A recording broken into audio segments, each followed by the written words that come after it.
Okay, so it will be for the sustainable development as well. Then we will see that the counseling skilling aims to wean away का मतलब क्या होता है? Mewat youth from the cyber crime. Wean away, this is the phrase, English का phrase है. Wean away का मतलब किसी चीज से दूर हटाना. साइबर क्राइम में इन्वॉल्व है वहां के स्टूडेंट, तो we will see it under the GS paper 3 cyber crime. Then we will see that the India-Australia trade pact yielding great results says the envoy. GS paper 2 India-Australia relation. अभी हमने recently pact किया है economic cooperation के लिए Australia से, तो India Australia का जब भी हम रिलेशन देखेंगे this will be factual point. Then we will see that the GNLF issue ultimatum to the form separate Gorkhaland. Gorkhaland का नाम सुना है कभी? गोरखालैंड कहाँ से, कैसे नाम सुना है? सही सही जा रहे हैं. हाँ, क्या है? गोरखा का बहुत फेमस है, गोरखा रेजिमेंट, आर्मी के गोरखा लोग बहुत फेमस है. नेपाल के ये हैं ट्राइबल, इंडिया की जो आर्मी है इनमें इनका सेपरेट है. तो ये सोचते हैं कि हम इंडिया को सर्व कर रहे हैं लेकिन हमारा आइडेंटिटी नहीं है, लोग हमें नहीं जानते हैं. तो ये डिमांड करते हैं कि जो नेपाल और सिक्किम को के पास वेस्ट बंगाल वाली ये जो टच वाले साइड है वहाँ पे अलग करके गोरखा लैंड बना दिया जाए. मतलब वो इंडिया का पार्ट हो, इंडिया में जो लोग आए हैं जो गोरखा उनके लिए ये लैंड की, जैसे बोडो लैंड, गोरखा लैंड, ये सब का डिमांड होता रहता है. तो जीएस पेपर 1 में रीजनलिज्म है. रीजनलिज्म का मतलब नहीं हम लोग कहते हैं कि हमारा रीजन का पहले डेवलपमेंट होना चाहिए, जैसे पूर्वांचल का डिमांड होता है, मराठावाड़ा का डिमांड होता है. तो ऐसे बहुत से डिमांड चल रहे हैं. एक डिमांड ये भी है कि गोरखा लैंड चाहिए. ठीक है. Then we will see that the butterfly effect. तो बटरफ्लाई का इफेक्ट क्या होता है? बटरफ्लाई सिंपली सबसे ज्यादा उसका रोल किस में होता है? पोलिनेशन के में होता है, बायो में आप लोग पढ़ते हैं. तो ये दैट इज द, तो यहाँ पे स्पीसीज का क्या क्या थ्रेट है और कैसे हम इम्प्रूव करना चाहते हैं उस पर एक है. Are informal jobs being created, GS paper 3 में है. और इस पे हम देखेंगे कि जो गवर्नमेंट, अभी गवर्नमेंट का क्या स्टैंड है. ऑलरेडी हमने बजट में भी देखा 2-3 स्कीम लेके आई है गवर्नमेंट जॉब बढ़ाने के लिए. Okay. Then we will see that the should India focus on the natural farming. Life गोल गोल घूमती है, होता है ना कि पहले हम लोग जंगल में रहते थे, कपड़े कम पहनते थे, फिर खूब ज़्यादा कपड़े पहनना स्टार्ट किए, होगा ना मिडिएवल हिस्ट्री में खूब ज़्यादा. फिर अब मॉडर्न हो रहे हैं तो फिर शॉर्ट शॉर्ट सब कुछ चल रहा है, फटा jeans. Okay, everything is coming. तो दैट इज, हम साइकिल में जाते हैं, फिर वही ट्रेडिशन कल्चर सब एक तरीके से पुराना घूम घूम के आता है. जैसे नहीं, मैं एक दिन बता रहा था अब जो अनारकली आजकल फेमस हो गया वुमेन्स के लिए, वो मेडिएवल हिस्ट्री में बहुत फेमस था. आप देखते होंगे फोटो वोटो, वो तो उस समय के जो राजा वजा थे वो पहना करते थे. राजाओं का भी उसी टाइप का होता था. तो चीजें जो फैशन होती हैं कहीं ना कहीं, अब देखिए कुर्ता फिर फैशनेबल आ गया, आ रहा है कि नहीं? और क्या आ रहा है फैशनेबल? शेरवानी काफी. तो चीजें कहीं ना कहीं घूम घूम के आती ही हैं. तो अगेन नेचुरल फार्मिंग, पहले हम लोग कह रहे थे कि ऐसे जमीन में क्या होगा, फर्टिलाइजर पेस्टिसाइड डाल के हम लोग ज्यादा उगा लेंगे. अब कह रहे हैं नहीं, उससे ज्यादा नहीं उग रहा है, नेचुरल से ज्यादा उग रहा है. तो रियलिटी क्या है उसका एनालिसिस एक बार देखते हैं. After that we will see that what is the budget push for the infrastructure. Infrastructure के लिए इस बार 11 लाख करोड़, ठीक है, करोड़ आगे लगाना है, 11 लाख के आगे करोड़ है, तो उतना हमारे बजट में एलोकेट किया है फॉर द इंफ्रास्ट्रक्चर. तो देखते हैं कि उसमें क्या क्या है. And last, Chavism designated successor. Chavism, Hugo Chavez कौन थे? कौन थे? हुगो चाविज, कैविज, क्या पढ़े, जो भी पढ़े, अर्जेंटीना के बहुत फेमस, 10-15 साल पहले वहाँ के प्रेसिडेंट थे. उनका डेथ हो गया तो उनके जो सक्सेसर हैं वो बने. उनके पास लेकिन दिक्कत है कि उतना कैपेबल नहीं है. तो अर्जेंटीना की जो इकोनॉमी है फॉल कर गई है जो पहले थी. तो उसके बारे में थोड़ा सा देखेंगे. वो प्रेसिडेंसी का इलेक्शन होने वाला है 2025 में, इसीलिए न्यूज में है. तो एक बार मैप में थोड़ा सा लोकेट करेंगे और उसके बारे में देखेंगे. Okay, so let's start with the first news. नहीं पता है मुझे क्या हुआ है, मैं नहीं डेथ हो गया. तो that will be part of disaster management, कि डिजास्टर मैनेजमेंट को कैसे, जैसे फ्लड डिजास्टर मैनेजमेंट के आता है, तो आजकल जो अंडरग्राउंड है क्या क्या उसके सेफ्टी रेगुलेशन है वो फॉलो कर रहे हैं कि नहीं, इसमें हम पढ़ेंगे. ओके, तो that will be part of that. Responsible सब है। जैसे कि पहली चीज होती है कि जो कोचिंग इंस्टीट्यूट है जिन्होंने ये करा के रखा था, उनको रूल्स एंड रेगुलेशन वहाँ पे फॉलो करना चाहिए था। दूसरी चीज है जो वहाँ का एडमिनिस्ट्रेशन है उसको वेरीफाई करना चाहिए था। ओके। और थर्ड चीज जो है कि रेगुलर जो इंस्पेक्शन होता है हमेशा, कि आप मंथली, 2 मंथली, 3 मंथली बेसिस पे आप इंस्पेक्ट करते रहे।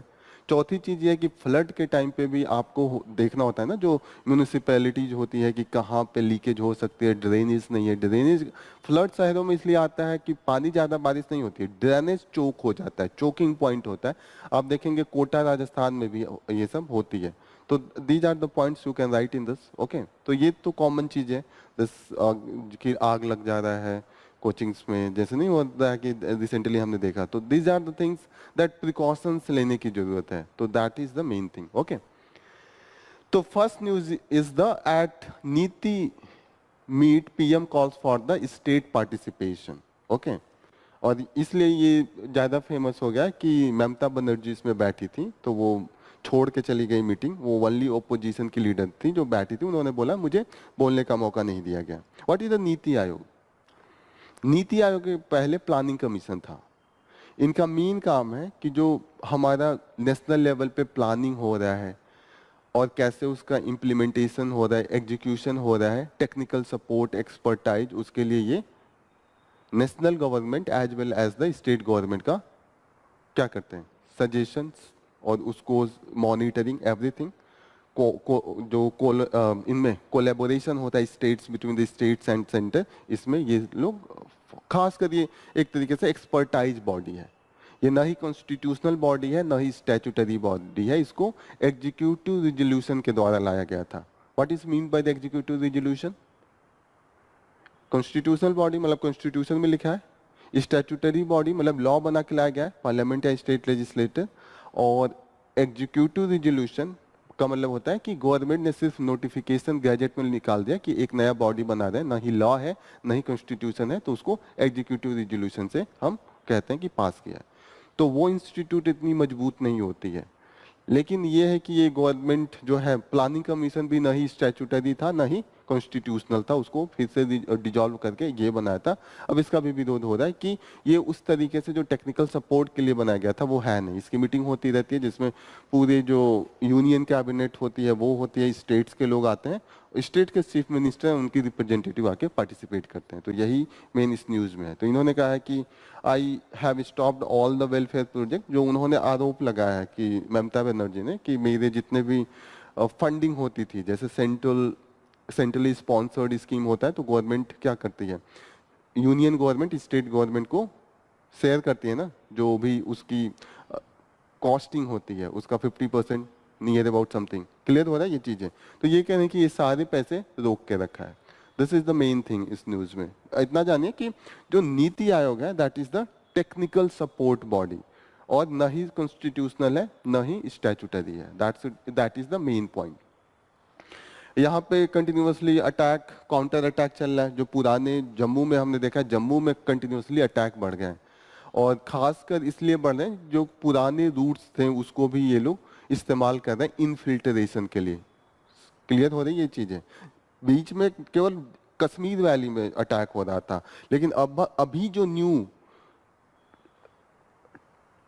ये देखने को मिल रहा है कि जो मेन अटैक है वो जम्मू नीचे वाले एरिया में, ऊपर कश्मीर वैली है, नीचे जम्मू का एरिया है, जम्मू में नहीं था, लेकिन अभी अटैक्स जम्मू में बढ़ गया है। और ये लोग मेनली जो टेररिस्ट हैं वो इनफिल्ट्रेशन के लिए जो पुराने रूट्स होते थे उसको ये मेनली अभी अडॉप्ट कर रहे हैं। क्योंकि वहाँ पे दिक्कत ये है कि जम्मू कश्मीर में ये कठिन इसलिए भी है क्योंकि उनका जो पहाड़ी एरिया है वहाँ पे एक तरीके से पूरा पेट्रोलिंग करना थोड़ा सा कठिन होता है। ये हर जगह है, आप बांग्लादेश में भी देखेंगे वहाँ पे भी काफी नदियां हैं, सैकड़ों नदियां हैं, और बीच बीच में गैप ज्यादा है, तो वहां पे भी पेट्रोलिंग करना मुश्किल होता है। लेकिन यहाँ पे टेररिस्ट अटैक ज्यादा होता है, और बांग्लादेश वाले एरिया में इलीगल माइग्रेशन और इलीगल ट्रेड ये सब ज्यादा होता है। जैसे पशुओं का चोरी हो गया, उनका मतलब इलीगल ट्रेड हो रहा है, ड्रग का हो रहा है, ये सब का ज्यादा होगा।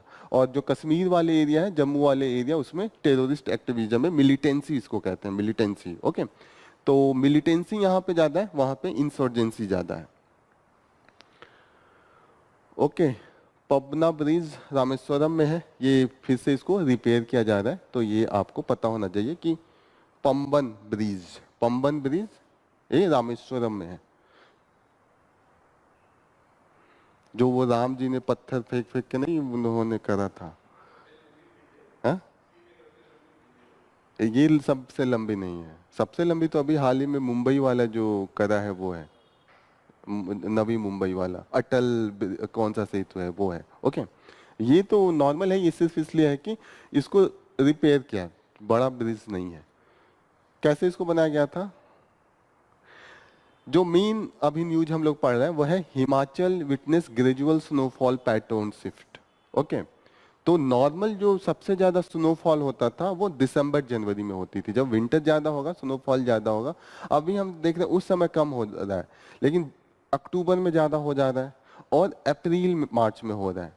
लेकिन फिर भी अब शिफ्टिंग के कारण ओवरऑल भी जो स्नो है वो कम हो रहा है। पहले जो क्वांटिटी होती थी ओवरऑल कम हो रहा है, तो इससे क्या होगा, क्या इसका इंपैक्ट पड़ सकता है, निगेटिव इंपैक्ट? आप लोग बताइए, स्नोफॉल अगर कम हो तो क्या इंपैक्ट पड़ेगा? कॉमन, एकदम कॉमन आंसर है, क्या होगा? क्या गर्मी?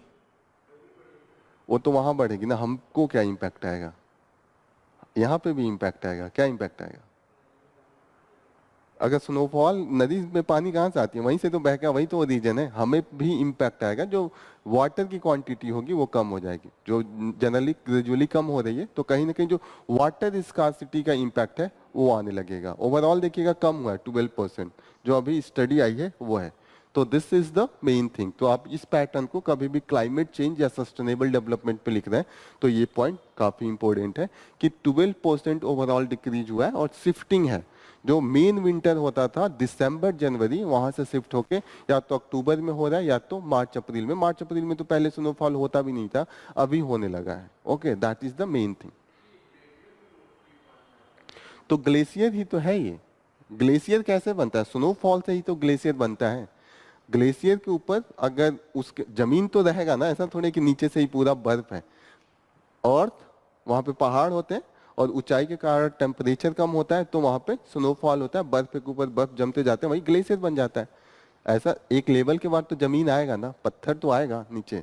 तो that is the main thing. Okay, तो अगर लेयर के ऊपर लेयर घटने लगे, तो आप जाते होंगे जैसे केदारनाथ जाइएगा तो किसी किसी मंथ में आपको बर्फ मिलेगा, कभी कभी नहीं मिलेगा। तो वही ग्लेशियर, छोटे मोटे ग्लेशियर तो आपको रास्ते में मिलते रहते हैं।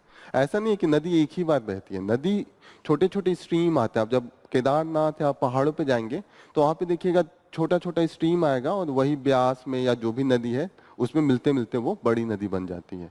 तो that is the main thing. Okay, तो ये आपको याद रखना है।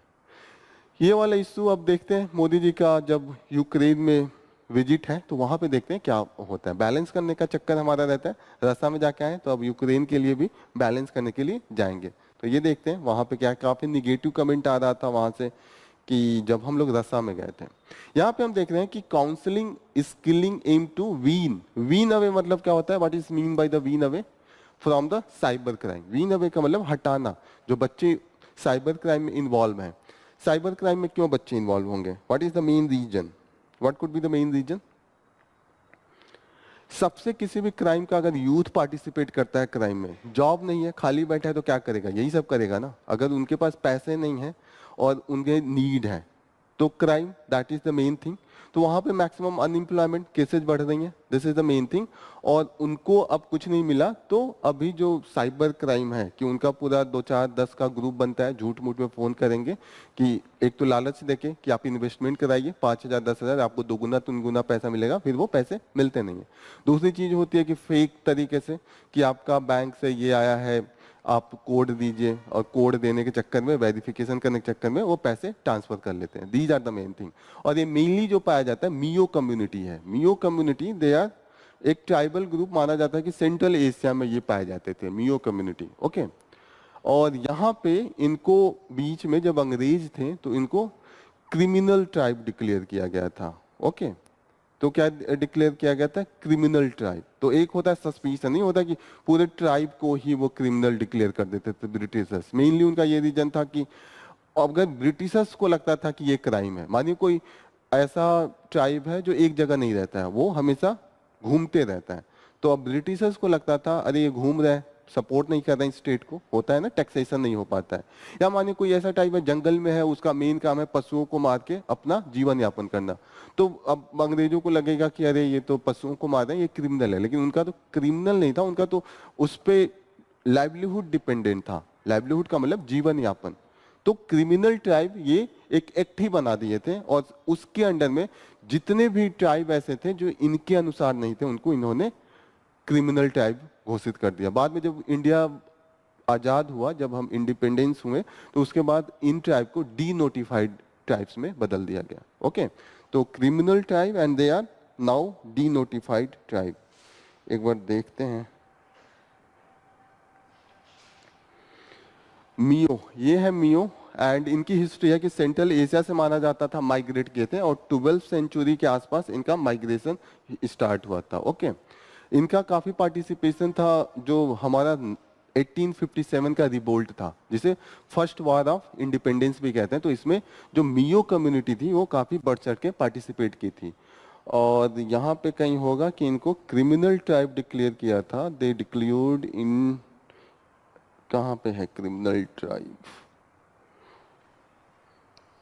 ओके, क्रिमिनल ट्राइब एक्ट 1871 से इनको क्रिमिनल ट्राइब डिक्लेयर किया था। मैक्सिमम कई ट्राइबल को इन्होंने क्रिमिनल ट्राइब किया हुआ था, अभी इनको डी नोटिफाइड ट्राइब कहते हैं। तो ये चीजें आप याद रखिएगा। ओके, कहाँ से इनका ओरिजिन है? सेंट्रल एशिया से। कहाँ कहाँ पाए जाते हैं? वेस्ट, ये जो हरियाणा का रीजन है, राजस्थान, एंड जो उत्तर प्रदेश का ये गाजियाबाद के आसपास का एरिया है, there they are mainly residing. Okay, तो this is the main thing.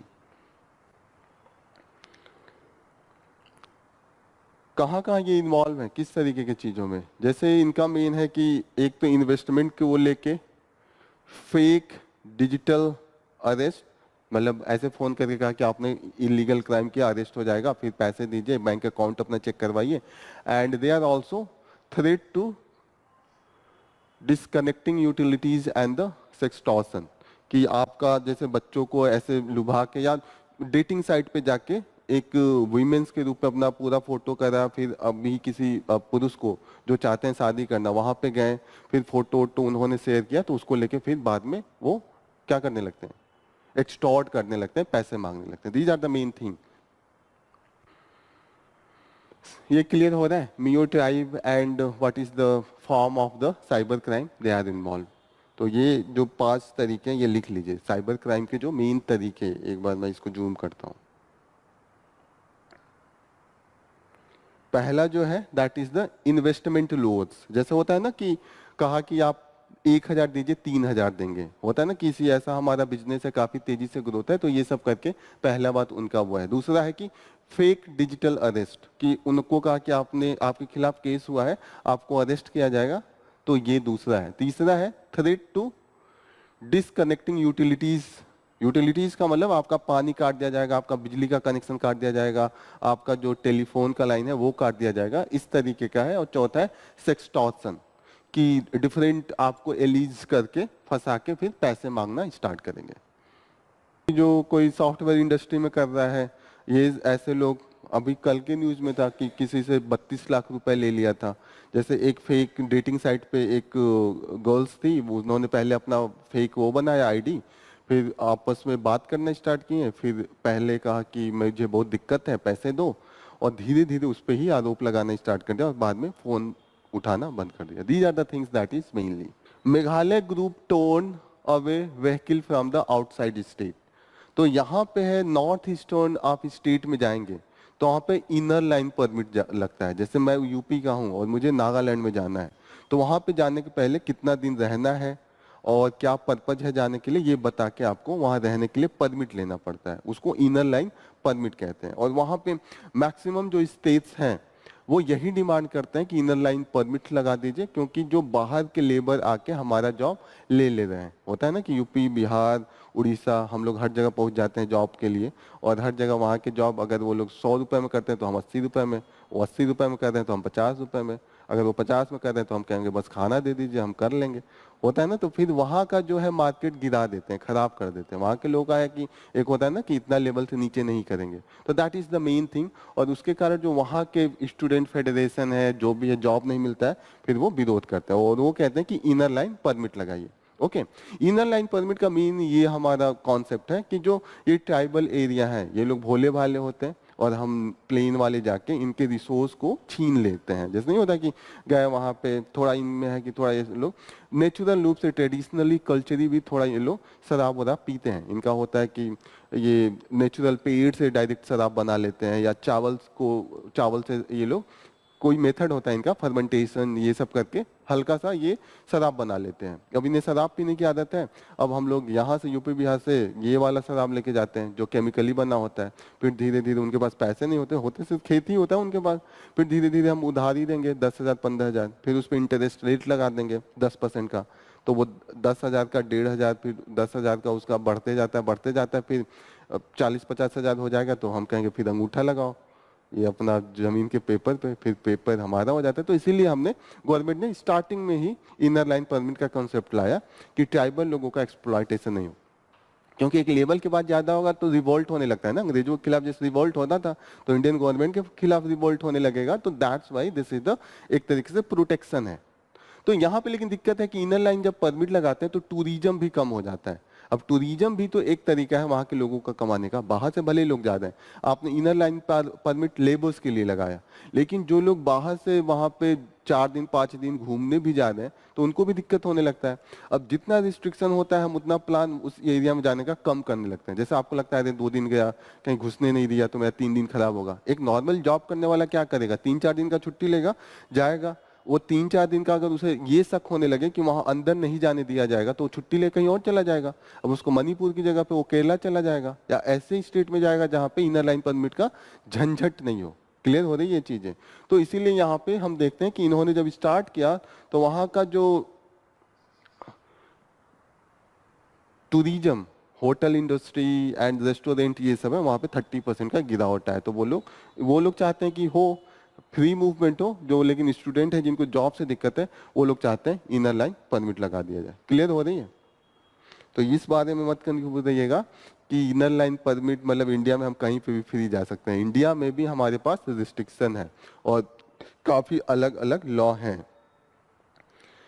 यहाँ पे बात हो रही है कि India Australia trade pact yielding great result. तो अभी हाल ही में हमने ऑस्ट्रेलिया के साथ फ्री ट्रेड एग्रीमेंट किया है जिसका नाम है economic cooperation and trade agreement.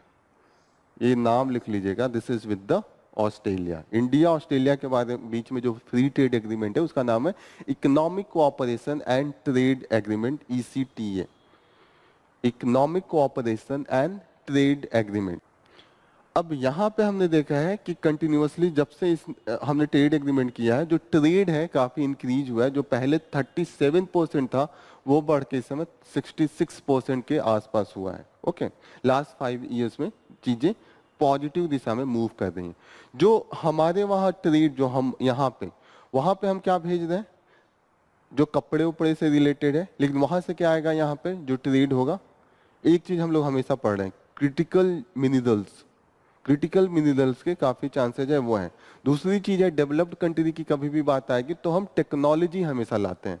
और टेक्नोलॉजी आजकल मेनली कहाँ पे आ रहा है, ग्रीन टेक्नोलॉजी। ग्रीन टेक्नोलॉजी का क्या मतलब होता है कि सेम इंजन है और पहले अगर उसमें धुआं ज्यादा निकलता था, CO2 ज्यादा निकलता था, या जो भी गैसियस है जो जाके इन्वायरमेंट को ज्यादा हीट करते हैं, अगर वो क्वांटिटी हम जिस भी न्यू टेक्नोलॉजी से कम करें उसको ग्रीन टेक्नोलॉजी कहेंगे। जो कि कोल है, कोल भी अब अगर पावर प्रोडक्शन है, अगर कोल से जो पावर प्रोडक्शन है, पहले अगर 1 क्विंटल निकलता है था तो 1 क्विंटल से अगर हम उसको घटा के 40 kg कर दें या उससे भी कम कर दें तो हम कहेंगे कि ग्रीन टेक्नोलॉजी का यूज हुआ है। तो वो ग्रीन एनर्जी है, ग्रीन सप्लाई चेन है। ओके, वाटर मैनेजमेंट, एग्रीकल्चर में भी हमारी टेक्नोलॉजी जैसे आ सकती है, जैसे आजकल हो रहा है माइक्रो इरिगेशन। माइक्रो इरिगेशन कि एकदम पहले हम लोग क्या करते थे, पूरा खेत को फ्लड कर देते थे, फील्ड पूरी फ्लड कर देते थे।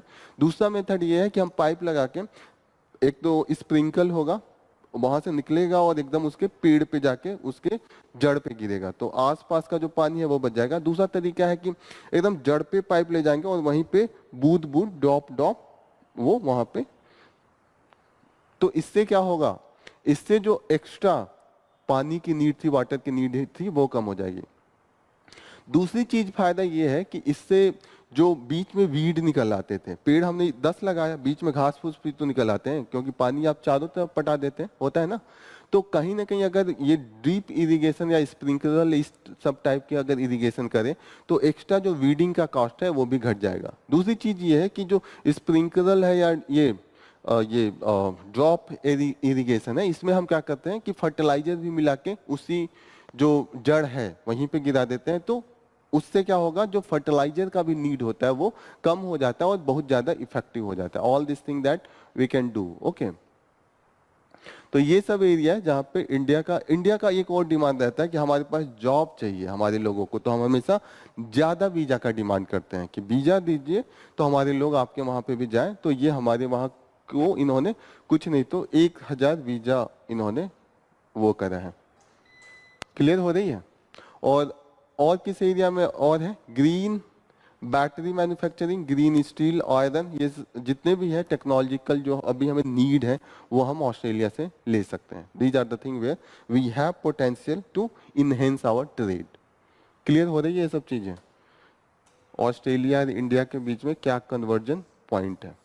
ऑस्ट्रेलिया का कैपिटल क्या है, कैनबेरा। Canberra, okay. कैनबेरा ये कह रहे हैं कि पहले फिश फॉर्म था, 2-3 फिश फॉर्म था, और इस समय वर्ल्ड का सबसे ब्यूटीफुल कैपिटल में से एक कैनबेरा भी माना जाता है। तो इन्होंने कहा जैसे हमने डेवलप कर लिया इतना जल्दी से, ऐसे हम इंडिया में भी चीजें डेवलप कर सकते हैं अगर हमारा ट्रेड का जो स्मूथनेस है वो बना रहे। That is the main thing.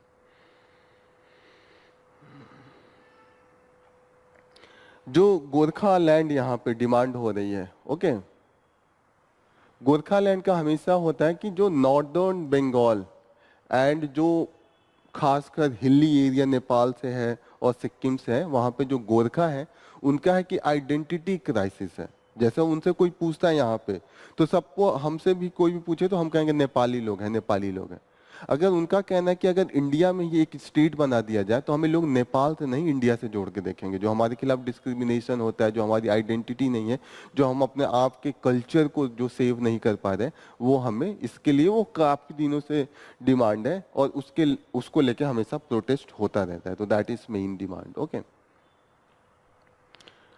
आप देखिए, जो हम भले डेवलपमेंट पहाड़ों पे कर रहे हैं लेकिन कहीं ना कहीं सस्टेनेबल नहीं होता है तो उसका इम्पैक्ट पड़ता है। जैसे पहाड़ों में है, बारिश आई, ये भूस्खलन होने लगता है। जैसे पहाड़ नॉर्मली ऐसे होते हैं, लेकिन जब हम डेवलपमेंट करते हैं तो ये वाला पार्ट काट देते हैं, तो वहां पे लैंड स्लाइडिंग के चांसेस ज्यादा होते हैं।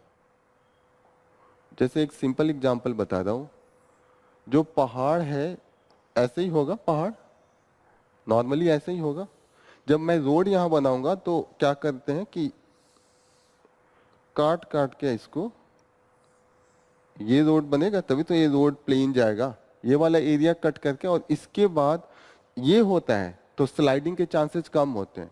लेकिन अगर यहाँ होता है तो यहाँ पे यहाँ वाले को एक गिरने के चांस ज्यादा होता है। नेचुरली नहीं होता है ना, जैसे पहाड़ को भी स्टेबल होने में ज्यादा टाइम लगता है, क्योंकि उसको जमना, फिर उसके बाद कई दिनों तक उस पे पेड़ ओढ़ लगना, उसके जड़ों से उसको बांधना में टाइम लगता है, नेचुरल प्रोसेस होता है। लेकिन जब ये चीजें आप काट देते हैं, आप जाइएगा पहाड़ी एरिया में तो जहाँ पे भी रोड बनता है तो ये आपको ये एकदम प्लेन किया हुआ मिलेगा, क्रेन व्रेन से कट कट के वो करते हैं। और मैक्सिमम जो लैंड स्लाइडिंग होती है इसी एरिया में होने के चांसेस ज्यादा होते हैं। तो जैसे अभी हम 4 धाम वाला रोड बनवा रहे थे, वो सब एरिया में आप देखिएगा पूरा का पूरा रोड ही, जब भी बारिश होता है या नदी का जब भी फ्लो ज्यादा होता है, पूरा का पूरा वो इरोड करके लेके चले जाते हैं। That has become very very common. ये सुंदर सुंदर बटरफ्लाई हैं, ये कहाँ पे हैं, एक बेंगलोर में, अच्छा दिख नहीं रहा है क्या,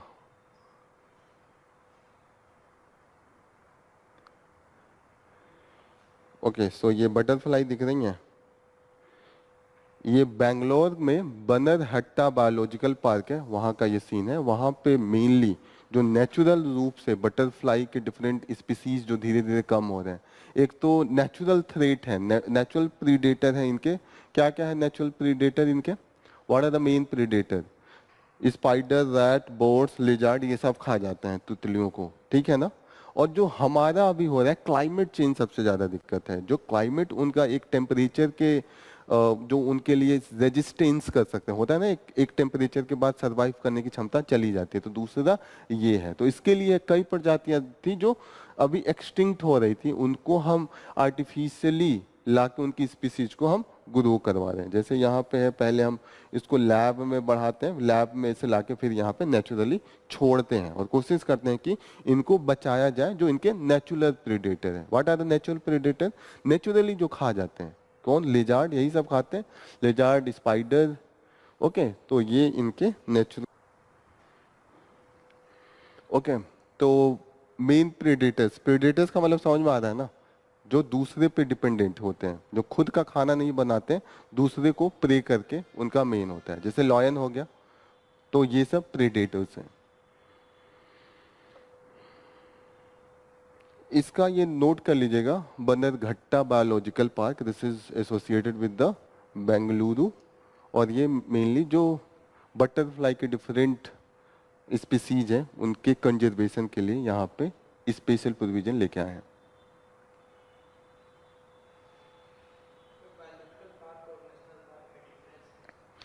बायोलॉजिकल पार्क आर्टिफिशियली बनाया जाता है, नेशनल पार्क नेचुरली होता है। बायोलॉजिकल पार्क में आर्टिफिशियल लाके, अगर मानिए सिर्फ 10 व्हाइट टाइगर बचे हैं तो उनको लाके आर्टिफिशियल रूप से उनको ग्रो कराया जाता है। नेचुरल है कि वहाँ पे सैकड़ों किलोमीटर बड़ा होगा। जैसे ये है, सिर्फ ये बायोलॉजिकल पार्क है तो मुश्किल से 7 किलोमीटर है, 7 एकड़ में है।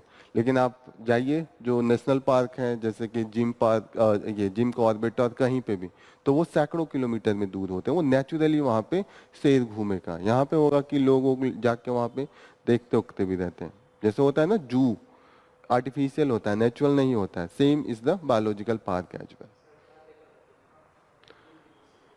हाँ, तो ये सिर्फ तितलियों के लिए है ना, जू के में तो बहुत सारे होते हैं ना, इसमें mainly this is for the butterfly. Okay,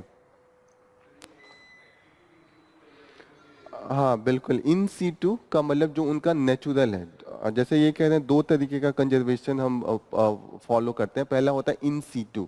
in situ का मतलब जो उनका नेचुरल प्लेस है वहीं पे हम उनके लिए कंजर्वेशन का पूरा हम बना के रखते हैं। और एक्स सीटू मतलब जो इन सीटू, जो उनका नेचुरल नहीं है, बाहर ले जाके आर्टिफिशियल हम बनाते हैं। क्लियर हो रही है ना? नेक्स्ट चीज, ये तो सेम रिपीटेशन है। Are in a formal job being created. हम लोग कई बार अपने बजट में भी पढ़े हैं, इकोनॉमिक सर्वे में भी पढ़े हैं कि जो मेन मुद्दा है जॉब का है। जॉब जो है क्रिएट नहीं हो पा रहा है, ये इंडिया का बड़ा समस्या है। हम लोगों ने उस दिन डिस्कस किया था, व्हाट इज द रीजन, क्यों जॉब नहीं क्रिएट हो पा रहा है? हुँ? कुछ बोली थी आपने, क्यों जॉब नहीं क्रिएट हो रहा है? आप बताइए। स्किलिंग एक रीजन है, दूसरी रीजन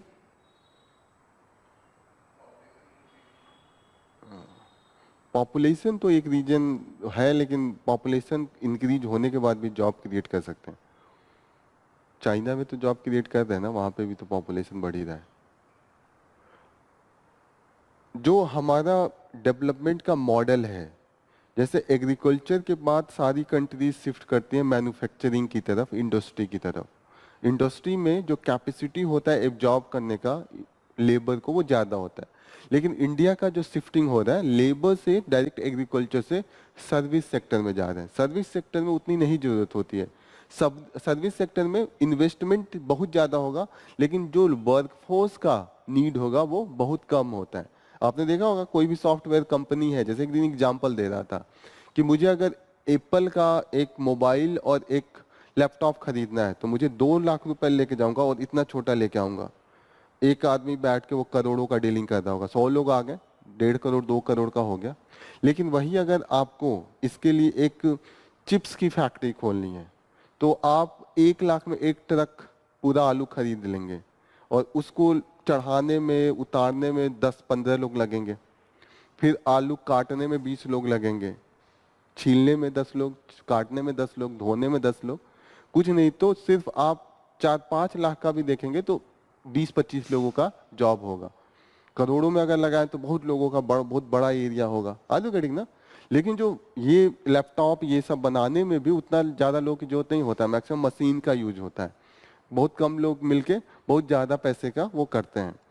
ऐसे ही जो भी सर्विस सेक्टर है, डॉक्टर के पास जाइए, अकेले डॉक्टर बैठ के करोड़ों कमा रहा है, डेली का 1,000 का फी, 100-1 लाख कमा लिया अकेले बैठ के, काम कुछ नहीं है। लेकिन जहाँ पे मैन्युफैक्चरिंग होगा, जैसे मानिए कहीं पे मेडिसिन बन रहा है, तो वहाँ पे कई लोग लगेंगे ना उसको मेडिसिन का पहले तैयार करने में, फिर उसका केमिकल चेक करने में, फिर उसको बनाने में, दवा बनाने में, पैकेजिंग में। आर यू गेटिंग ना। मैन्युफैक्चरिंग में हमेशा नंबर ऑफ वर्कर्स की जरूरत ज्यादा होती है। तो अगर आप एग्रीकल्चर से दूसरा मैन्युफैक्चरिंग में शिफ्ट करते हैं और फिर सर्विस में शिफ्ट करते हैं, तो खूब ज्यादा आप जॉब क्रिएट करते हैं, और जो लोग एक वर्कर एक हाई लेवल पे जाते हैं वो सर्विस सेक्टर में शिफ्ट करने लगते हैं।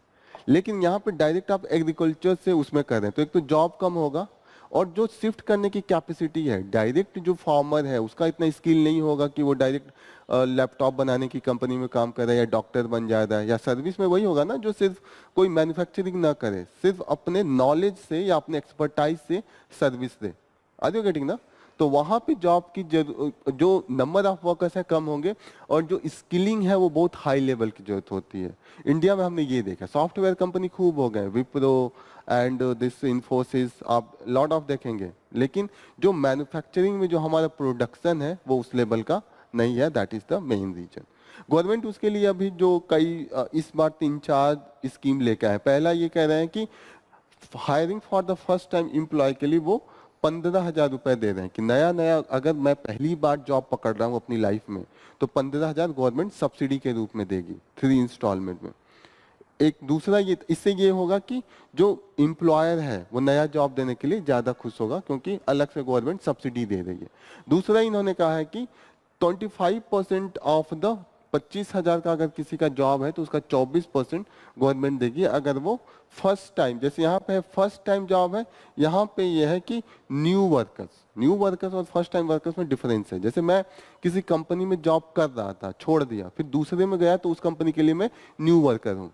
फर्स्ट टाइम होगा कि जिंदगी में पहली बार मैं जा रहा हूँ जॉब करने, तो यहाँ पे डिफरेंस समझिएगा। फर्स्ट टाइमर्स के लिए 15,000 वाला है, और 24% न्यू वर्कर है। जैसे कहीं से छोड़ा, फिर जाके वहां पे दूसरे कंपनी में पकड़ा, तो वो न्यू वर्कर्स है, तो उनके लिए भी ये अलग से सब्सिडी दे रहे हैं। और बिसाइड दैट कि यहाँ पे स्किलिंग के लिए भी 3,000 का वो कुछ दे रहे हैं, 3,000 फॉर देयर मंथली EPFO। जैसे होता है ना कि आप जब जॉब करते हैं, छोड़ते हैं, या बीच में जॉब छोड़ते हैं, तो उसके लिए पहले से EPFO में अगर आप रजिस्टर्ड हैं तो इकट्ठा आपको पैसा मिलेगा। और दूसरी चीज है कि रिटायरमेंट के बाद भी जो आपको रिटायरमेंट वाली सैलरी मिलती है वो मिलेगी। तो ये सेफ्टी के लिए दिया जाता है, तो गवर्नमेंट भी इसमें सपोर्ट कर रही है।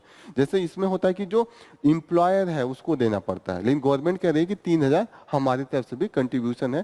तो ये सब चीजें लगा के फिर इन्होंने स्किलिंग के लिए, ये 3 तो जॉब बढ़ाने के लिए है कि जो एम्प्लॉयर को लालच दे रहे हैं कि आपका हम सपोर्ट करेंगे, और यहाँ पे स्किलिंग के लिए है कि 3,000 एंड 5,000 का ये अलाउंस दे रहे हैं, कि कंपनी को दे रहे हैं कि आप नया नया स्किलिंग करवाइए, ट्रेनिंग करवाइए 12 महीने का, और उसके साथ साथ जो ट्रेनीज हैं उनको भी जितने दिन इन स्किलिंग वो सीखेंगे उनको भी पैसे देने का प्रोविजन है। These are the things that government is mainly trying. Okay, beside that यहाँ पे हो रहा है कि जो गवर्नमेंट का अगर जॉब ही बढ़ाना है, तो जॉब अगर मैन्युफैक्चरिंग में 2 तरीके का मैन्युफैक्चरिंग होता है। एक होता है कि कैपिटल इंटेंसिव जहाँ पे बड़ी बड़ी फैक्ट्री है, लेकिन वहाँ पे मशीन का यूज ज्यादा हो रहा है। जैसे हम कोई चीज बना ही रहे नया, जैसे स्टील इंडस्ट्री है, लेकिन वहाँ पे मैक्सिमम हम कैपिटल का यूज कर रहे हैं, बड़े बड़े मशीन लगा दे रहे हैं, वर्कर्स की जरूरत कम हो रही है, तो वहां पे जॉब नहीं मिलेगा।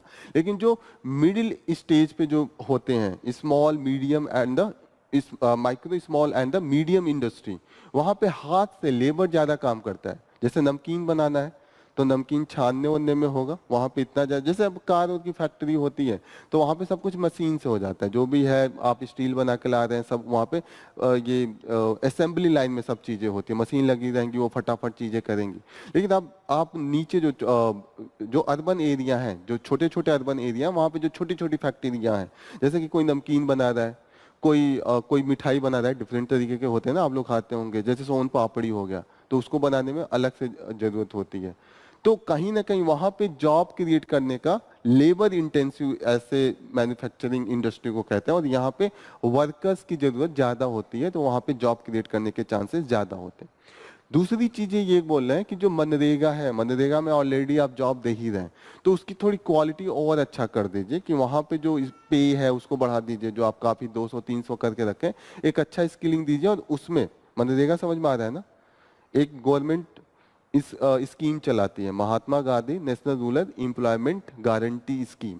ओके, ये एक्ट के द्वारा, मनरेगा एक्ट के द्वारा आया था। इसके अंदर मनरेगा स्कीम में ये है कि कोई भी जो रूरल एरिया में है उसके पास जॉब नहीं है और वो चाहता है कि जॉब करना, तो वो अपने ग्राम प्रधान के पास जाके बोलेगा जॉब चाहिए, तो सरकार की एक स्कीम है, उसमें वो रजिस्ट्री करवाएंगे और आपको 100 दिन की अनस्किल जॉब मिलती है, जिसमें 200-300 जो भी मिनिमम है अपना अपना स्टेट देती है। और उसमें गवर्नमेंट क्या काम कराती है, जैसे कि हो गया आसपास के तालाब बनवा दिए, सड़क के किनारे जो छोटे छोटे नालियां हैं उसको बनवा रहे हैं। These are the thing that is done by the मनरेगा। अनस्किल वर्क है, स्किलिंग की जरूरत नहीं है, किसी को कुछ भी नहीं आता है, वो सिर्फ अपना मेहनत करना चाहता है, उसको भी जाके ये जॉब मिल सकता है। तो इन्होंने कहा कि ये सिर्फ रूरल एरिया के लिए है, अर्बन एरिया में भी काफी ज्यादा अनएम्प्लॉयमेंट है, तो कुछ मनरेगा के जैसे स्कीम अर्बन एरिया में भी आना चाहिए। तो ये क्लियर होना चाहिए आपको, मनरेगा अर्बन एरिया के लिए नहीं है, सिर्फ रूरल एरिया के लिए है और अनस्किल्ड जॉब है। ये क्लियर है ना, दो चीजें, कि rural area and unskilled job. यहाँ पे क्लेम काफी है। यहाँ पे गवर्नमेंट ने कहा है कि जो अभी अनएम्प्लॉयमेंट है, गवर्नमेंट का ऑफिशियल डेटा है, वो कह रहे हैं कि सिर्फ अनएम्प्लॉयमेंट जो है 3.2% है। 100 लोगों में सिर्फ 3 ही लोग के पास जॉब नहीं है, 97-96 लोगों के पास जॉब है। तो ग्राउंड रियलिटी से बहुत अलग है। आपको लगता है कि 100 लोगों में सिर्फ 3 ही लोगों के पास जॉब नहीं है, 97 लोगों के पास, 96 लोगों के पास जॉब है। ओके, तो लगता है ये, कितने को लगता है ये? ओके, तो कितना परसेंटेज है जो जॉब का है? गवर्नमेंट का क्लेम है कि 3.2% है। ओके, जो मैक्सिमम जॉब है वो किस किस एरिया में है? 45% जो अभी हम लोग इंडस्ट्री में, जो एग्रीकल्चर में अभी भी है, एग्रीकल्चर में। लेकिन दिक्कत ये है कि जो जॉब है that is not that much productive. ये सब तो पता होगा ना, एग्रीकल्चर में जो जॉब है कि एक खेत में 3 लोग की जरूरत है, 6 लोग खाली हैं, तो सब काम कर रहे हैं, तो that is the main thing. फिर मैन्युफैक्चरिंग में है, कंस्ट्रक्शन में 13% है, एंड 29% जो है वो सर्विसेज में है। This is the main thing. लेकिन 29% लोग काम कर रहे हैं और जो कंट्रीब्यूशन है सर्विसेज का वो नियर अबाउट 55-60% है, 60% है। 100 रुपए में अगर कमाई जो आ रही है सर्विसेज सेक्टर से, वो 55 से 60 रुपए है। चीजें क्लियर हो रही हैं?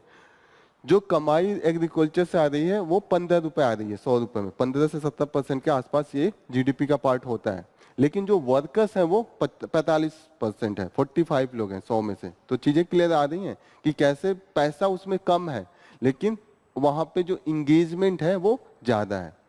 ये सब चीजें समझ में आ गई कि क्या हमने पढ़ा है, कि कहाँ पे गवर्नमेंट क्या कोशिश कर रही है। ये स्कीम वाली जो पार्ट है वो याद रखिएगा कि एक तो सबसे बड़ा वजह ये माना जाता है कि जैसे मैन्युफैक्चरिंग करना है तो लॉ एंड ऑर्डर का बड़ा दिक्कत आता है। आपको 10 जगह जाके पास करवाना पड़ता है कि जमीन लीजिए, फिर आप कितने लेबर काम करेंगे, ये सब है। सॉफ्टवेयर में ज्यादा दिमाग नहीं लगाना, 4 लोगों को बैठा दीजिए कंप्यूटर के सामने, नहीं ज्यादा आपको जमीन, नहीं ज्यादा स्पेस, कुछ नहीं, छोटे छोटे जगहों पे भी आप किराए पे भी लेके स्टार्ट कर सकते हैं। तो ये था। एक आईआईटी वाईआईटी से जो लोग निकले थे कंप्यूटर साइंस, तो वो बहुत ही स्ट्रांग था, तो उन्होंने सॉफ्टवेयर में हमारा डेवलपमेंट जो था बहुत तेजी से हुआ, और इसीलिए हम जो सॉफ्टवेयर है वो यूएस में बेचना स्टार्ट कर दिए थे। 2 रीजन तो ये है। तीसरा रीजन है कि मैन्युफैक्चरिंग में जो गवर्नमेंट का कैपिटल कॉस्ट खुद लगाना पड़ता है। सॉफ्टवेयर है कैसे भी आ जाएगा, वो तो 100 लैपटॉप मंगाना है तो एरोप्लेन से भी लेके आ जाएंगे, रोड कैसा भी हो, रेलवे कैसा भी हो, doesn't matter. Are you getting ना? तो वो कैसे भी उनका जो ट्रांसपोर्टेशन कॉस्ट है ज़्यादा नहीं लगता है।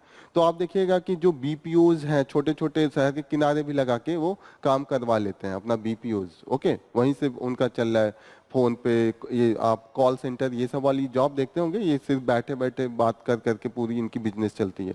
तो ये कहीं पे भी छोटे रूम से स्टार्ट कर सकते हैं, लेकिन कहीं पे भी इंडस्ट्री लगाना है तो इलेक्ट्रिसिटी आपको एक ज़्यादा डिमांड होती है, ट्रांसफार्मर लगवाइए, वाटर की जरूरत होगी होगी प्रोसेसिंग होती है ना, वो कोई भी इंडस्ट्री होगा बिना प्रोसेसिंग की चीज़ें नहीं होंगी।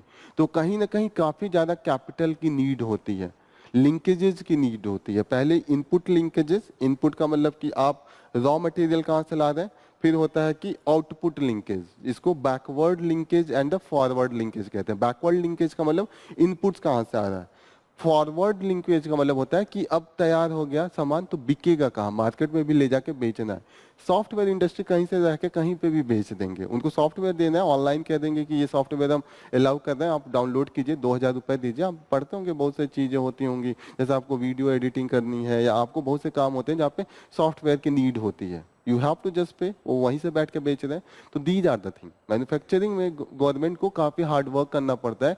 यहाँ पे प्राइवेट सेक्टर का अपना रोल नहीं होता, जैसे सॉफ्टवेयर इंडस्ट्री है, सर्विसेज सेक्टर है, कम लागत है वहाँ पे, और वहाँ पे ये है कि गवर्नमेंट की डिपेंडेंसी कम है, उतनी ज्यादा नहीं है, उन्हें कम जाएंगे रेगुलेशन लेने। आर यू गेटिंग ना, जैसे मशीन में पावर बहुत ज्यादा लगेगा, जैसे वहां पे फिर अलग से कहेंगे जनरेटर लगाइए, लाइट की जो सप्लाई होती है मैक्सिमम हमारे अर्बन एरिया में अभी भी सही नहीं है। क्वालिटी ऑफ जो इलेक्ट्रिसिटी है, क्वालिटी ऑफ इलेक्ट्रिसिटी का मतलब बिना फ्लक्चुएशन का लाइट देना, और जो एक्सेसिबिलिटी, जो कंटिन्यूटी है कि 24 घंटा लाइट है, ये भी नहीं पॉसिबल है। बहुत कम सिटीज में अभी भी लाइट वाइट की व्यवस्था है। इसीलिए देखिएगा जितना भी डेवलपमेंट है इंडस्ट्री का सब साउथ में है, क्योंकि वहाँ की गवर्नमेंट प्रोवाइड कर देते हैं। यूपी, बिहार, एमपी यहाँ पे नहीं है, तो यहाँ पे इंडस्ट्री भी बहुत कम है। जो इंडस्ट्री जो छोटे मोटे दिख भी रहे हैं वो कहीं ना कहीं आपको साउथ में देखेंगे, नहीं तो दिल्ली के आसपास वाले रीजन में होंगे, क्योंकि वहाँ पे दिल्ली की गवर्नमेंट है, सारे लोग वहीं बैठे तो नजर में रहता है, तो वहाँ पे थोड़ा बहुत डेवलपमेंट करके रखा है। तो दीज आर, अरे बोलने से थोड़ी होता है, बोलने को मैं कह दूं कि मैं सबको आज ही कल कलेक्टर बना देता हूँ, मेरे हाथ में है क्या, मैं बोल दूं। पढ़ना सबको पड़ेगा ना, जमीन पे काम करना पड़ता है, 12 घंटे आपको 1.5 साल 2 साल पढ़ना पड़ता है। आप लोग आते हैं भोपाल में, दिल्ली सब कोई जाते हैं कलेक्टर ही बन के, भले वो अभी प्री भी नहीं दिए हो, सब अपने आप का एटीट्यूड में ऐसे रखते हैं कि सब लोग कलेक्टर ही हैं, लेकिन बनते तो सिर्फ 100 लोग हैं ना जो हार्ड वर्क करते हैं। उसके लिए जमीन पे काम करना पड़ेगा ना। आप आत्मनिर्भर, आप मेकिंग इन इंडिया सब बना दीजिए, वो शेर थोड़ी निकल के आएगा पिक्चर से काम करने। जो शेर का पिक्चर नहीं, वो मेकिंग इन इंडिया में लग रहा था, मेकिंग इन इंडिया में कुछ नहीं ग्रोथ हुआ था, क्योंकि जमीन पे आपको जाना पड़ेगा, आपको वो जाके हर शहर में देखना पड़ेगा जो इंडस्ट्री के लिए चीजें हैं, जो वहाँ पे ब्यूरोक्रेट्स बैठे हैं वो घूस ले रहे हैं कि नहीं ले रहे हैं। मैं इंडस्ट्री करना स्टार्ट किया, ऊपर से गवर्नमेंट करे हम सब कुछ कर रहे हैं, जमीन पे जाके जब इंडस्ट्री जा रहा है कि लैंड लेने, तो लैंड का एक तो रेट नहीं है, फिर उसको 10 जगह दौड़ना पड़ रहा है कि वो जाएगा कचहरी तहसीलदार के पास, तब वो जमीन खरीदेगा, जमीन के बाद फिर इलेक्ट्रिसिटी के लिए भागेगा, फिर वो और भी डिफरेंट तरीके के होते हैं लॉज के लिए। आप पैसा दे दें तो आप कह रहे थे ना वो कौन दिल्ली का कल का केस है कि बाढ़ आ गया, तो वो पैसा दिया होगा उसको सब पास हो गया होगा। वही अगर ये कोई ईमानदार होगा और वो सब व्यवस्था किया होगा, फिर भी उसको 10 बार दौड़ाया जाता है। वहां पे यहाँ पे ये नहीं देखा जाता कि कौन सच में काम कर रहा है, आप पैसा दे रहे हैं काम हो गया आपका, that is the main thing. Are you getting ना। वो मेरा खुद का एक्सपीरियंस है, मैं जब ये स्टार्ट कर रहा था, मैं इलेक्ट्रिसिटी का कनेक्शन लेने गया, तो यहाँ पे मैंने कहा कि सब लीगली है, मेरा 9 किलोवाट आएगा, तो वो कह रहे नहीं नहीं ऐसे नहीं हुआ, 14 किलोवाट का है। तो मैंने काउंट करा है, 2 एसी लगा है, इधर 4 एसी है, टोटल जोड़ के भी 7-8 है, मैं बढ़ा के 9 के भी ले रहा। तो नहीं, रिजेक्ट कर दिया, फिर कहा कि आप आइएगा कल मिलिए परसों मिलिए। जब तक वो पैसे नहीं लिए तब तक वो नहीं काम किया, मैंने कहा नहीं दूंगा, ठीक है। तो मुझे 4 बार 5 बार जाना पड़ा। आज भी कहेंगे ना कि वो दौड़ाते हैं इतना, आदमी हार मतलब देना पड़ता है वो। आई मैंने कहा कि nothing I am doing illegal, आप आके देखिएगा, आप आके सर्वे कीजिए, आए भी थे।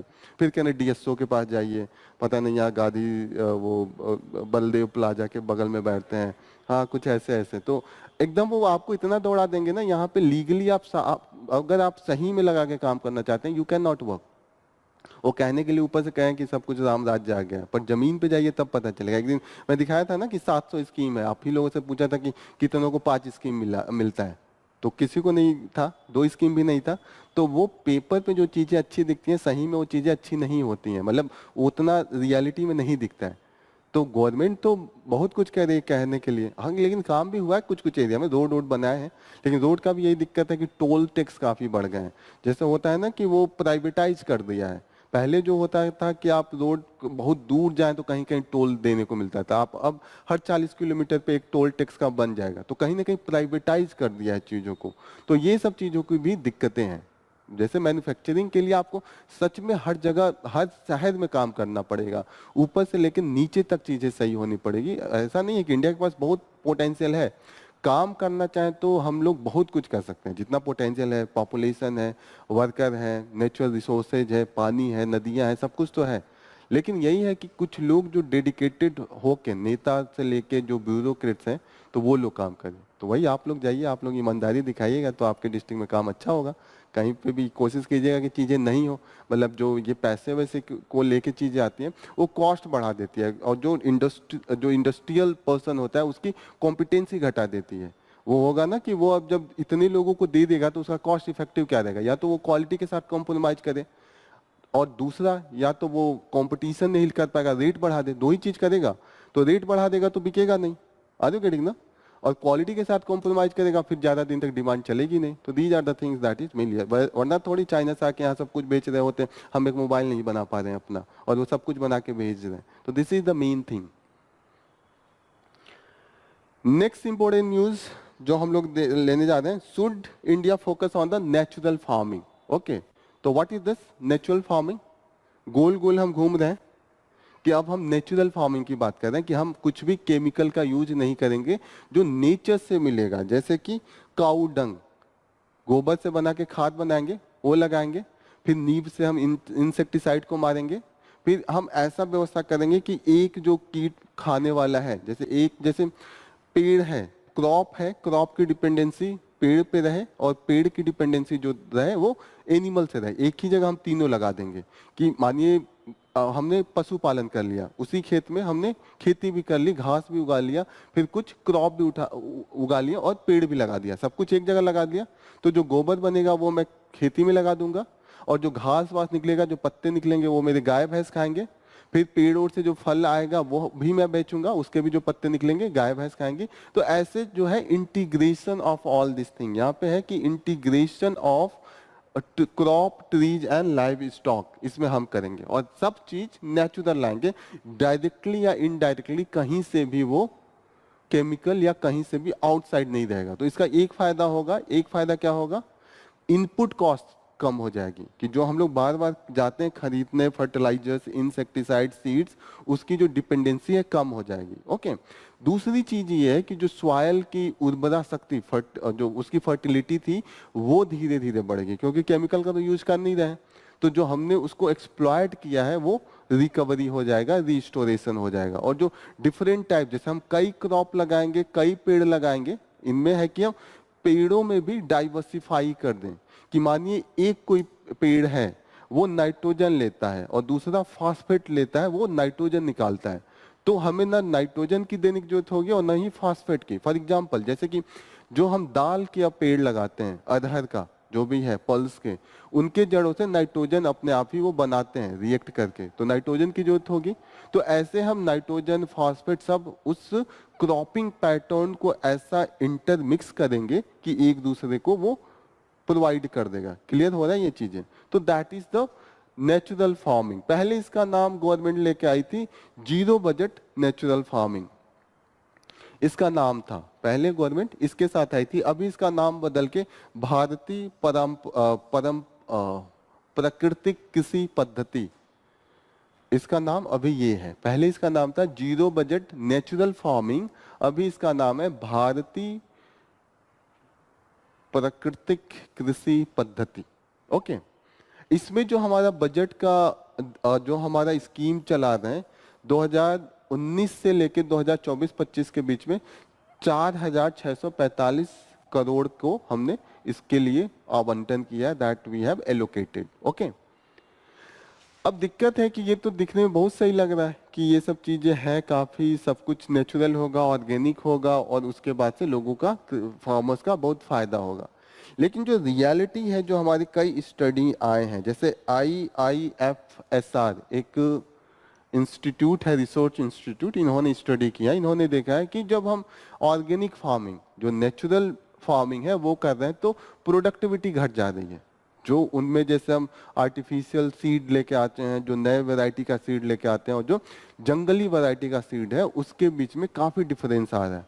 नियर अबाउट जो हम लैब में बना के सीड लाते हैं उससे अगर 100 क्विंटल का प्रोडक्शन हो रहा है, और जब हम ऑर्गेनिक जो वाइल्ड लाइफ वाली ला रहे हैं उसमें 30% 40-40% कमी आ जा रही है। तो अब दिक्कत ये है कि ऐसे मामले में न ही उस फार्मर का घाटा लग रहा है, लेकिन दिक्कत ये भी है कि लोगों को जो फूड की नीड है, फूड सिक्योरिटी, ऑलरेडी पॉवर्टी है, ऑलरेडी हंगर है। हम लोग पढ़े हैं एसडीजी में भी जो पहला दूसरा गोल है कि eliminate poverty and zero hunger, यही सब हम पढ़ रहे हैं। तो कहीं ना कहीं उन दोनों को भी थ्रेट है। दिखने में तो बहुत अच्छा लग रहा है कि सब कुछ एकदम रोमांटिक टाइप का लग रहा है कि मजा आएगा एकदम, हम नेचुरल खाएंगे, बढ़िया एकदम, थोड़ा भी केमिकल नहीं जाएगा। लेकिन जो फार्मर्स का जो इम्पैक्ट पड़ा उनके इनकम पे, वो रिसर्च में आया दैट इज वेरी ड्रास्टिक। और दूसरी चीज है कि फूड सिक्योरिटी जो हमें, ठीक है फार्मर्स बनाता है, फिर खाना तो हमें ही खाना पड़ता है ना। ओवरऑल अगर फार्मिंग में चावल, दाल और ये जो वीट है, गेहूं, ये कमी आ जाए तो अंत में शहरों तक तो आएगा इम्पैक्ट, खाते तो सब है ना। तो कहीं ना कहीं फूड सिक्योरिटी के लिए दैट इज नॉट गुड। और ये हमने देखा श्रीलंका में, अभी उन्होंने ऑर्गेनिक फार्मिंग के तरफ पूरे देश को चला दिया था। अभी हमने देखा था श्रीलंका में क्राइसिस आया था बहुत तगड़ा वाला, और ये ऑर्गेनिक जो फार्मिंग की तरफ शिफ्टिंग था उसका भी बहुत असर था। ठीक है, चीजें क्लियर हो रही हैं ये कि क्या है, कैसे है, कैसे ये चीजें हो रही हैं। तो यही लास्ट में ये कह रहे हैं कि जो ऑर्गेनिक फार्मिंग है वो आंख मूंद के नहीं करना है, कहीं ना कहीं गवर्नमेंट को उस पर पूरा रिसर्च करवा के देखना चाहिए कि किस तरफ से हमें बढ़ना चाहिए। हमें टोटली इंप्लीमेंट नहीं करना है, ग्रेजुअल मैनर में we have to implement all this thing. ठीक है, this is all about. Low yield का मतलब यही है कि जो प्रोडक्शन हो रहा है जो 100 क्विंटल से घट के 70 क्विंटल पे ये आ जा रहा है, मेन है। आप देखिए कई रिसर्च में अलग अलग डिक्लाइन हुआ है, कहीं कहीं पे 59%, कहीं कहीं पे 32% डिक्लाइन हुआ है। इंटीग्रेटेड क्रॉपिंग का मतलब समझ में आ रहा है ना कि एक ही खेत में हम कई तरीके के क्रॉप, वहां पे एनिमल हस्बेंड्री, उस वहां पे ट्रीज, सब कुछ लगा के एक दूसरे से उसको जो होता है ना सप्लीमेंट देना, कि इसके से इसको खाद बना दें, इससे इसको भोजन खिला दें, तो उसी जो आपका फील्ड होगा उसी में आपकी टोटल डिपेंडेंसी होगी, बाहर से कुछ भी लगाना नहीं पड़ेगा। न्यूट्रिएंट रिसाइकलिंग का मतलब कि जैसे मैंने बताया कि कभी फॉस्फेट जो ज्यादा क्रॉप लेता हो उसको लगा दे, अगली बार जो फॉस्फेट निकलता हो और नाइट्रोजन लेता हो उसको निकाल दे, तो ऐसे रिसाइकलिंग होता रहेगा। That is the main thing. इस पे एक question, evaluate the prospect and challenge of zero budget natural farming in India. अच्छा थोड़ा सा जो करो,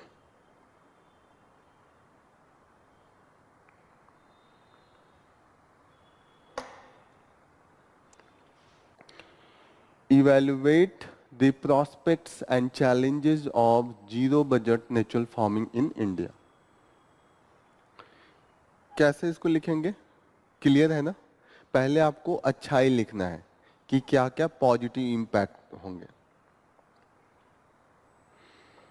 evaluate the prospect and challenges, आपको प्रोस्पेक्ट लिखना है and you have to write the challenges. What is the prospect, prospect है कि सब कुछ नेचुरल हो जाएगा, इनपुट कम लगेगा, जो फार्मर्स का इनकम बढ़ जाएगा। अगर इनपुट कम लगाएंगे तो इनकम ओवरऑल बढ़ेगा ही। तो दीज आर द प्रोस्पेक्ट। जो नेचुरल जो सॉइल का हेल्थ है वो भी हम रिसाइकिल रिस्टोर कर सकते हैं। जो हमारा इन्वायरमेंटल डिग्रेडेशन है वो भी कम होगा, क्योंकि केमिकल कम डालेंगे, इंसेक्टिसाइड कम डालेंगे। तो नदियों में तो वही बह के जाता है ना, जब बारिश आती है तो केमिकल निकल के खेत में जाते हैं, वही केमिकल्स आपके अंदर जाके जो different type of the cancer की बीमारियां, ये सब बीमारियां हैं, वो उन्हीं से होता है। तो ये सब चीजें कम होगी। तो प्रॉस्पेक्ट तो बहुत है, लेकिन चैलेंज ये है कि प्रोडक्टिविटी उतनी नहीं है जितना हम सोच रहे हैं, और जिस तरीके से हम फूड सिक्योरिटी की बात कर रहे हैं दैट इज नॉट पॉसिबल अगर हम जीरो बजट नेचुरल फार्मिंग की तरफ बढ़ेंगे। तो ये चैलेंजेज है। और उसके बाद लास्ट में आप कंक्लूड कर दीजिएगा कि रिसर्च फेज वाइज मैनर में गवर्नमेंट करे, उसकी स्टडी करे, और जो जो कमियां हैं उसको सुधार करके हो सकता है कि हम एकदम डायरेक्टली नेचुरल फार्मिंग पे न जाए, लेकिन बैलेंस कर सकते हैं। थोड़ा सा फर्टिलाइजर्स का कम कर दें, थोड़ा इंसेक्टिसाइड, जैसे जहाँ तक हम नीम का यूज हो तो नीम कर लें। इंसेक्टिसाइड के लिए आजकल नीम कोटिंग फर्टिलाइजर भी आ रहा है, इंसेक्टिसाइड आ रहा है, तो ये सब चीजें हम कर सकते हैं, मिक्स कर सकते हैं, ठीक है ना। That should be the main. Costly है तो वही दिक्कत है ना, कॉस्ट अगर ऑर्गेनिक में आएंगे तो ऑर्गेनिक जब आप फल फ्रूट्स भी खाते हैं तो वो भी कॉस्टली होता है ना। और आप जाइए कहेंगे कि ऑर्गेनिक है, 100 का 200 वो भी लेते हैं। ऑर्गेनिक का डिमांड भी है, तो यही है कि फायदे कुछ है लेकिन उसके घाटे हैं कि गरीब आदमी नहीं खा सकता, फिर वो अंग्रेजों को खिलाना पड़ेगा, एक्सपोर्ट करना पड़ेगा। तो ये सब चीजें, बहुत चीजें हैं, मतलब वही आपको ना, प्रोस्पेक्ट भी है, चैलेंजेस भी है। प्रोस्पेक्ट क्या है कि फायदे हैं हेल्थ के लिए, सॉइल के लिए। चैलेंज क्या है, कॉस्टली है, जैसे इन्होंने बोला। तो that are the main thing. तो गवर्नमेंट सब्सिडी दे, कुछ कुछ तो करे गवर्नमेंट ताकि चीजें बैलेंस हो। That is the main thing. What's the budget push for the infrastructure. तो इंफ्रास्ट्रक्चर का जो हमारा बजटिंग है 11 लाख करोड़ का इस समय हुआ है। जो मेन हमने लास्ट टाइम पे ग्रोथ देखा है, मैक्सिमम जो हमारा इस समय हमने करा है allocate, ministry of road transport को 2,78,000 किया है और रेलवे को 2,55,000 किया है। ओके, चीजें क्लियर हो रही हैं कि किसको कितना एलोकेट किया है। जो मेन रेलवे का है, जो मुद्दा था कवच को लेके, कवच उस दिन हम लोग पढ़ रहे थे ना, ऑटोमेटिक ट्रेन प्रोटेक्शन सिस्टम, जिसकी बहुत कमी है। हमने देखा था कि बहुत कम ही एरिया में अभी तक कवच का है। जो अभी ट्रेन को लाइट कर रही है ना, वो अगर कवच का यूज करें तो ये जो कोलिजन है, जो एक्सीडेंट है, वो कम हो जाएगा। तो इस पे इस बार बोला गया कि हम ध्यान देंगे। दो परियोजनाएं, एक भारत माला परियोजना और एक है सागर माला परियोजना, ठीक है। भारत माला, ये भारत माला परियोजना जो है वो हम रोड कनेक्टिविटी पे मेन फोकस करना चाहते हैं। क्रॉस द इंडिया जो रोज ये कनेक्टिविटी है उसको हम, जैसे आप देखते होंगे कि जो गोल्डन क्वाड्रिलेटरल हम चला रहे हैं, और भी डिफरेंट जो हमारी रोड बनाने की स्कीम्स चल रही हैं, प्रोग्राम, तो वो भारत परियोजना से है, भारतमाला परियोजना। एंड सागरमाला मेनली है कि जो पोर्ट वाले एरिया है, पोर्ट की कनेक्टिविटी रोड से किया जाए ताकि ओवरऑल जो कनेक्टिविटी है उसको हम लोग इंटरकनेक्ट करके ओवरऑल ट्रेड प्रॉस्पेक्ट को बढ़ा सकें। जो पोर्ट के एरिया है और जो पोर्ट वाले एरिया में रोड कनेक्टिविटी है इन हिंटरलैंड से, हिंटरलैंड का मतलब अंदर, जो काफी इंटीरियर में है, लैंडलॉक्ड एरिया में। क्लियर हो रही है ये चीजें। जो सागरमाला, सागरमाला से ही पता चल जाता है कि ये पोर्ट से रिलेटेड है, और जो भारतमाला है ये mainly this is from the highways. Okay, तो इंटीरियर में जो हम बना रहे हैं that is the Bharatmala. Clear हो रही है, तो इस पे हम मेन फोकस कर। Nicolas Maduro, Chavism designated successor. Chavism कौन? हुगो कैवेज जो थे वहां के प्रेसिडेंट थे, 2013 में कैंसर हो गया, मर गए। कैवेज, ओके, हुगो कैवेज इनका नाम था, कहीं दिया होगा इसमें,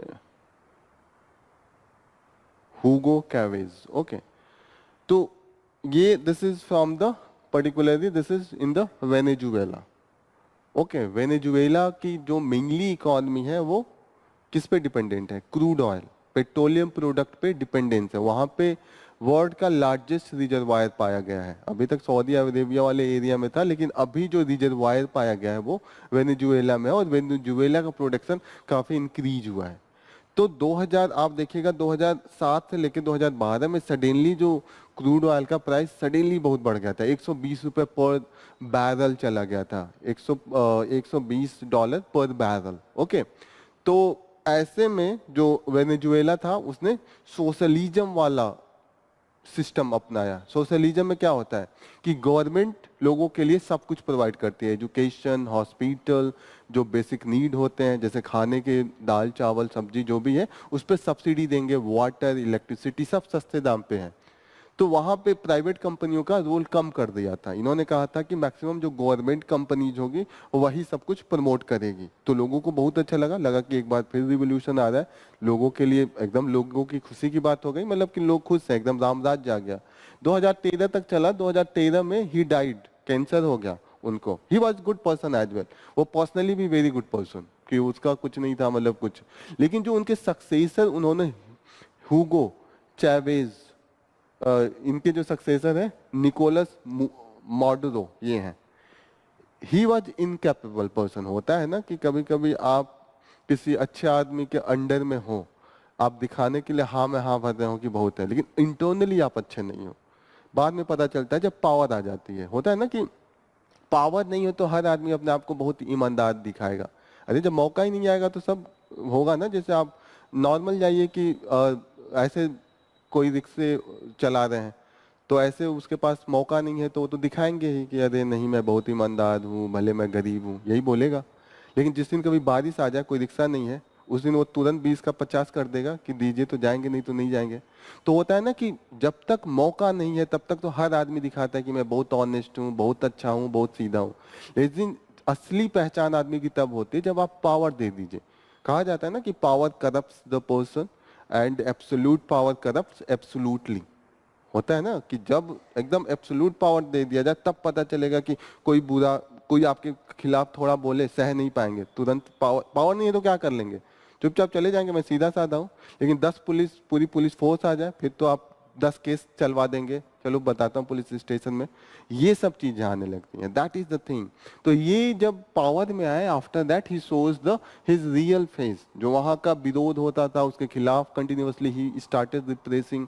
जो पॉलिटिकल पार्टी जब पोजीशन में थी उनको कोई भी चीजें हो उनके अगेंस्ट में एवरीथिंग वाज गोइंग, मीडिया हो एवरीथिंग। तो यहाँ पे दूसरी चीज है कि एक 2014 में जो क्रूड ऑयल का प्राइस था एकदम क्रैश कर गया, 120 पर डॉलर से गिर के 60 पे आ गया था। आज ना अभी भी 80-90 डॉलर चल रहा है, आई थिंक 90 के आसपास है। इतना बाद भी जो 2012-13 में जो हाई पीक पे गया था 120 डॉलर, अभी भी वो रीच नहीं किया है जो उस समय गिरा था। अब वहाँ की इकोनॉमिक क्रैश आ गई, ये चला नहीं पाया चीजों को, इकोनॉमी वहाँ की फेल हो गई, इन्फ्लेशन आना स्टार्ट हो गया। जब आपका जो स्रोत था, जो इनका क्रूड ऑयल से ही 95% इनके कंट्री का मैक्सिमम चीजें थी जो एक्सपोर्ट हो रही थी। 100 रुपए का एक्सपोर्ट करते थे क्रूड ऑयल, उसमें 95 रुपए था, 5 ही रुपए का कुछ और था। क्रूड ऑयल का जब रेट ही गिर गया तो ओवरऑल इनकी आधा हो गई। तो इनके पास पैसे नहीं रहे तो वहां की इकोनॉमी डाउनफॉल बहुत बुरी तरीके से हुई। और वहां पे जब विरोध हो रहा है तो he is not able to, होता है ना एक्सेप्ट करना, जैसे होता है कि आपका क्रिटिसिज्म हो, एक्सेप्ट करना बहुत बड़ी बात होती है, और खासकर जब पावर में हो, और खासकर जब हार रहे हो तब करना और मुश्किल हो जाता है। तो यहाँ पे ये सब चीजें हैं, और इसीलिए ये आर्टिकल कह रहा है कि अब ये जनवरी 2025 में यहाँ का इलेक्शन है। अब देखते हैं कि इस इलेक्शन में how he is going to treat the election commission, ये जो भी चीज है वो कैसे कितना फेयर होता है।